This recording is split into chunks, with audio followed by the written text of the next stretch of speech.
ஊர்ல ஒரு கிராமம் இருக்கு. இந்த கிராமத்துல பயங்கரமான செழிம்பா சோளம் கம்பு பயிறு வச்ச அத்தனை விலையுதான். அந்த கிராமத்து மக்கள் விவசாயம் செஞ்சு பயங்கரமா சந்தோஷமா இருக்கு. ஒரு மந்திரவாதி அந்த ஊர் ஜனத்தை மிரட்டுறேன். வருங்கயா விளையிறதுல பாதி எனக்கு கப்பம் கட்டணும், இல்லையா நான் மந்திரம் வச்சிருக்கேன், அந்த மந்திரத்தை வச்சு உங்களை அழிச்சு போடுவேன். அந்த ஊர் ஜனமும் விளையிறதுல பாதி கப்பம் கட்டிக்கிட்டே இருந்திருக்கு. கடைசியில அந்த ஊர்ல மழையும் இல்ல தண்ணியும் இல்ல, சாப்பிடவே வழி இல்லாம போச்சு. அப்படி இருக்கும்போது இந்த மந்திரவாதி கப்பம் கேட்கிறேன். ஊர் ஜனங்க, ஐயா மந்திரவாதி ஐயா, இந்த ஊர்ல மழையும் இல்ல தண்ணியும் இல்ல விளைச்சலும் இல்ல, எங்களுக்கு சாப்பாட்டுக்கே வழி இல்ல. அப்படி இருக்கும்போது நீங்க கப்பம் கொடுத்தே ஆகணும்ன்றீங்க. நாங்க எங்கேயா போறது, நீங்க என்ன பண்ணுவீங்களே ஏது பண்ணுவீங்களே எனக்கு தெரியாது, ஆனா எனக்கு கப்பம் கொடுத்தாகணும். கூலி வேலைக்கு கூட போய் கொடுத்தாகணும். அப்படி கொடுக்கலண்டா அந்த கொடுக்காத வீட்டை மட்டும் தரமட்டமா ஆக்கிடுவேன். அப்படி சொல்லவும் இந்த ஊர் ஜனமெல்லாம் ஒண்ணு கூடிய யோசனை பண்றாங்க. நாளுக்கு நாள் இந்த மந்திரவாதியோட ஆராய்ச்சி கூடிக்கிட்டே ஊர் ஜனமெல்லாம் நினைக்குது, இந்த மந்திரவாதி எப்படியே விட்டா நம்மளை வாட்டி வதக்கி எடுத்துருவேன். இவனோட அட்டகாசம் நாளுக்கு நாள் எல்லாம் மீறிக்கிட்டு போகுது. இவனை ஒரு வழி செய்யலைண்டா நம்மளால பிழைக்க முடியாது. அதனால பக்கத்து ஒரு சியாங்கிட்ட போய் இவனை பத்தி சொல்லலாம், அவர் ஏதாவது முடிவு கட்டுவார் இவனுக்கு. அப்படி நினைச்சு எல்லாரும் ஒன்று சேர்ந்து கூட்டமா போறாங்க அந்த சியா ஊருக்கு.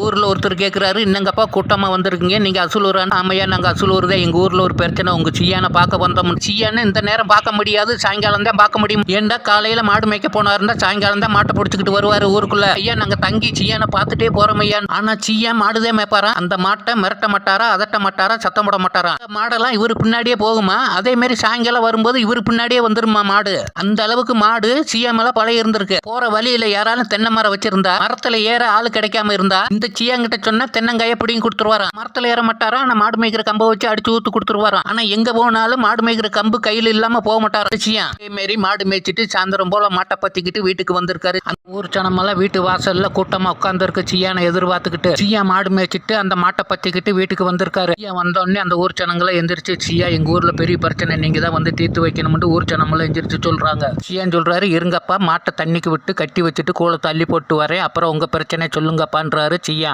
ஏன் மாட்டை கட்டி வச்சுட்டு ஊர் ஜனத்துக்கிட்ட கேட்கிறாரு, என்னங்கப்பா ஊரெல்லாம் ஒண்ணு கூடி வந்திருக்கீங்க, என்ன பிரச்சனைன்னு கேட்கிறாரு. அதுக்கு ஊர் ஜனம் சொல்லுது, சியா எங்க ஊர்ல ஒரு மந்திரவாதி இருக்கேன், அந்த மந்திரவாதி எங்க ரத்தத்தை பூரா உறிஞ்சு சாப்பிட்டுக்கு இருக்கேன், நீங்க தான் வந்து அவனை கேட்கணும், வந்து அப்படி கேட்கலேண்டா நாங்களாம் செத்து மடிஞ்சிருவோம்ன்றாங்க ஊர் ஜனங்களாம். அதுக்கு சியான்னு சொல்றாரு, நீங்க போங்கப்பா உங்க பின்னாடி வந்து அவனை கேட்கிறேன் என்ன ஏதுண்டு, போங்க போங்க வந்து கேட்கிறேன்றாரு சியா. மாரி போய் சியா மந்திரவாதி சந்திச்சு கேட்கிறாரு. சியா கேட்கிறாரு, ஏப்பா தம்பி நீ தான் மந்திரவாதியா, மந்திரம் தந்திரம் இல்லாதும் பொல்லாதும் சொல்லி இந்த ஊர் ஜனத்தை மிரட்டி இதெல்லாம் வாங்குறாமே உனக்கே நல்லா இருக்கான்னு கேட்கிறாரு சியா. இந்த ஊர் ஜனமே மழையும் இல்லாம தண்ணியும் இல்லாம சாப்பாட்டுக்கே ரொம்ப கஷ்டப்பட்டுக்கிட்டு கிடக்கு, இப்படி நேரத்துல நீ மந்திரத்தை வச்சுக்கிட்டு இந்த ஊர் ஜனத்தை வகுத்துல அடிக்கிறிய உனக்கே நல்லா இருக்காப்பான்னு கேட்கிறாரு சியா. சியா ஊர் ஜனத்துக்கிட்ட இனிமே மந்திரவாதி பயவில்லை, உங்க பிரச்சனைக்கு வரமாட்டானாப்பா, நீங்க பயப்படாம இருங்கன்னு சொல்லிட்டு ஊருக்கு வந்துட்டாரு. அந்த மந்திரவாதி ஊருக்குள்ள குதிரையில தான் போவானா, பயங்கரமா வேகமா, மணிக்கு 50 கிலோமீட்டர் வேகத்துல போவானா. குதிரை போன வேகத்துக்கு இந்த சியா கம்பி எரிஞ்ச வேகத்துக்கு அந்த மந்திரவாதி 100 அடி தூரத்துல போய் வேகமா போய் விழுந்திருக்கேன். அந்த மந்திரவாதி தலை துண்டா போயிருச்சு. அப்போ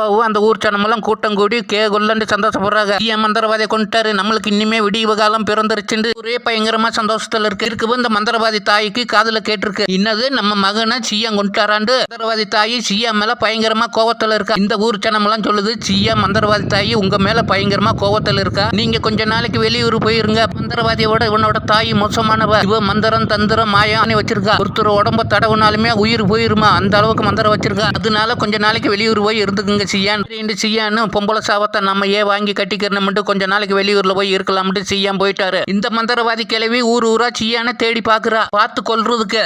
சியா 10 ஊருக்கு அந்த பக்கம் போய் ஒரு பழைய அரமனையில போய் தங்கி இருக்காரு. அந்த அரமனையில 3 கேட்டு போட்டு, கேட்டுக்கு முன்னாடி 2 காவல்காரன் போட்டு அந்த ஊருக்காரங்க சியானுக்கு பாதுகாப்பு போட்டிருக்காங்க. ஊருக்காரங்க காவல்காரர்கிட்ட சொல்றாங்க, ஏப்பா தம்பி சியா அரமனைக்குள்ள இருக்காரு, சியானை யாரு தேடி வந்து கேட்டாலும் சொல்லணும், இந்த ஊரோட உத்தரவு இல்லாம இந்த கேட்டை நீங்க திறக்கவே கூடாதுன்னு இப்படி சொல்லி நைட்டில 2 பேர் பகலையில 2 பேர் காவல்காரங்க போட்டிருக்காங்க அந்த அரமனைக்கு. மந்திரவாதி கிழவி எங்கெங்கே சுற்றி ஊரெல்லாம் சுற்றி அந்த அரமனை கண்டுபிடிச்சு வந்துட்டா. வந்து 2 காவலாளிட்ட கேட்கிறா, ஏப்பா தம்பி கேட்ட திறந்து வரீங்களா, நான் சியானுக்கு வேண்டப்பட்டவ, கொஞ்சம் கேட்ட திறந்து விடுங்க. அந்த அரமனுக்குள்ள சியா இருக்காருன்னு யாருமா சொன்னது, இங்க சியானும் இல்ல யாரும் இல்ல. இந்த அரமனை பழைய காலத்து அரமனை, இந்த அரமனுக்குள்ள விலை உயர்ந்த பொருள் நிறைய இருக்கு, அதனால இந்த ஊர் ஜனங்க எங்களை காவலுக்கு போட்டிருக்கு, இங்க சியானும் இல்ல யாரும் இல்லமா, நீ வேற பக்கம் போய் தேடி பாருமா.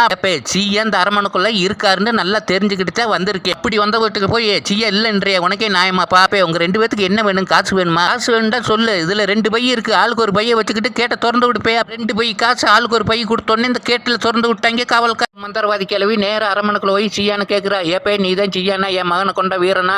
பயப்படாதப்பே கொஞ்சம் ஒன்றும் செய்ய மாட்டேன், என் மகனை கொண்ட பெரிய வீர முகத்தை பார்த்துட்டு நன்றி சொல்லிட்டு போலாம்ல தான் வந்தேன் அப்படின்றான் மந்திரவாதி கிழவி. சியா என்னமோ பண்ணிட்டு போட்டு அசையாம நின்றுருக்காரு. இந்த மந்திரவாதி கிழவி சியா மார்புல 2 கையை வச்சு தடவி, அம்மா கொடுத்தது சினப்பால், நான் கொடுத்தது கள்ளிப்பால், இது ரெண்டும் சேர்ந்து கலந்து உடம்புல தடவி விடுறேன்னு சொல்றா இந்த மந்திரவாதி கிழவி. விட்டு இந்த மந்திரவாதி கிழவி நேரம் வெளியே வந்துட்டா. வரவும் சியானுக்கு பொக்கலமா வடிச்சு பேச்சு மூச்சு இல்லாம ஆயிட்டாரு. அந்த ஊர் ஜனங்க சியானுக்கு உடம்பு சரியில்லை, ஒரு மாட்டு வண்டியை பிடிச்சி அவங்க சொந்த ஊருக்கு தூக்கிட்டு போலாம்னு தூக்கிட்டு வராங்க. வர வழியிலே சியா உயிர் போயிருச்சு. சொந்த ஊர்ல உடலை கொண்டு வந்து அடக்கம் பண்றாங்க. அந்த ஊரே கண்ணீரும் தண்ணியுமா போகுது. சியா அந்த ஊருக்கா வேண்டி உசுறு கொடுத்தவருக்கு இவருக்கு நன்றி கடனா என்ன செய்யலாம்னு ஊரே யோசிக்குது. சியானுக்கு மண்டபம் கட்டி அந்த மண்டபத்துல சியான் சிலையை வச்சு காலங்காலமா அவர் நினைப்பா அவரை பார்த்து கும்பிட்டுக்கிட்டே இருக்கலாம்னு ஊர் முடிவு பண்ணுது. அதே மாதிரி சியான சிலை வச்சு அந்த ஊர்ல கும்பிட்டுக்கிட்டே இருந்திருக்காங்க. இந்த மந்திரவாதி கிழவி கொஞ்ச நாள் கழிச்சு ஆனக்காலச்சிக்கு வந்து இவ்வளவு இறந்துட்டா.